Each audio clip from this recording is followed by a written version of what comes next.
Baru-baru ni viral satu post kat Threads.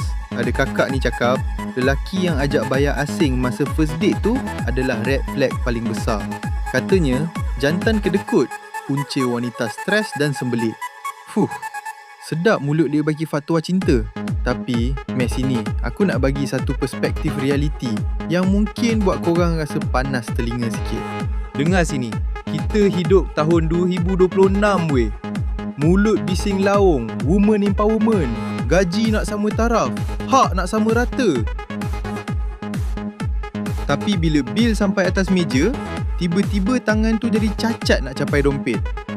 Masalahnya, bukan lelaki tu tak mampu bayar RM50 untuk spageti kau tu. Masalahnya ialah mentality. Lelaki sekarang bukan bodoh. Kami pun tengah test korang.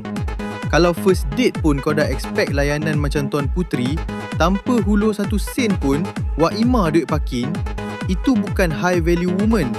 Itu namanya high maintenance burden. Kau kata lelaki berkira tu red flag. Habis tu, perempuan yang datang date semata-mata nak makan free sebab malas masak kat rumah tu, bendera warna apa pula? Hitam. Jangan jadikan alasan cari lelaki gentleman untuk tutup perangai sengkek sendiri. Jantan yang tak nak bayar full tu mungkin kedekut. Atau mungkin dia tengah saring pisau cukur.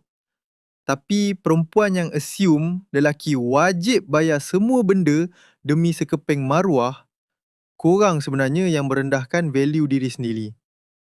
Nak dihormati macam ratu? Berperangailah macam ratu yang ada empayar sendiri. Bukan macam pengemis bergaya yang tunggu sponsor.